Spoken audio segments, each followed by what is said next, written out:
Saudações a todos, vamos dar continuidade ao nosso modesto, básico e introdutório curso sobre mecânica analítica e teoria clássica de campos. Dando prosseguimento, então, nós sabemos que também podemos escrever aqui, usufruir da propriedade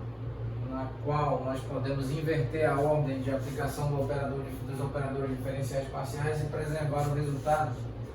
Então, a derivada parcial em relação a Q subíndice J aplicada sobre a derivada parcial de R subíndice I em relação a Q subíndice K, isso é igual a derivada parcial em relação a Q subíndice K aplicada sobre a derivada parcial de R subíndice I em relação a Q subíndice J.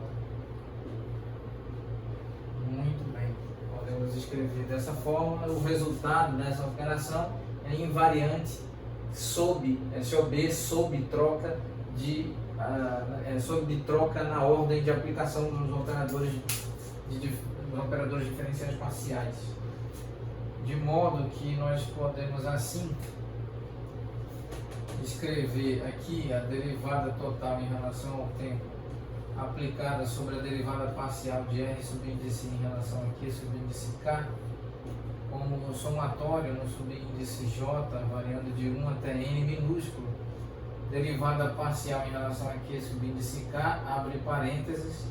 derivada parcial em relação a Q subíndice J, aplicado sobre R subíndice I, multiplicado pela derivada parcial de Q subíndice J dt, aqui está, mais a derivada parcial em relação a Q subíndice K aplicada sobre a derivada parcial em relação ao tempo aplicada sobre R subíndice I, vetor R subíndice I. Muito bem, o somatório em J variando de 1 até N minúsculo, onde esse N minúsculo nós mostramos em aulas anteriores é igual a 3 vezes o N maiúsculo menos o P, onde P minúsculo é o número de equações de vínculo do tipo holônomo, N maiúsculo o número de partículas que compõem o sistema, 3 vezes N o número de coordenadas associadas às N partículas que compõem o sistema, e N minúsculo o número de coordenadas independentes generalizadas. Pois bem, então o somatório no subíndice J evidentemente não atuará sobre o subíndice K, de modo que o subíndice K poderá ser sem qualquer perda de generalidade retirado da aplicação do operador de soma.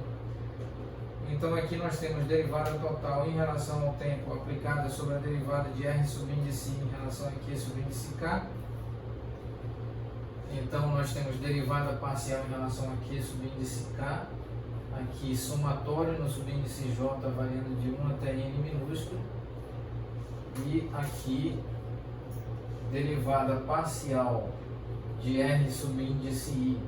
em relação a Q subíndice J multiplicado por dq subíndice J dt, e aqui nós temos, vamos fazer dessa forma, mais derivada parcial em relação a Q subíndice K, abre parênteses, derivada parcial de R subíndice I em relação ao tempo. Muito bem, vamos encerrar a aula nesse ponto, retomaremos oportunamente. Muito obrigado a todos.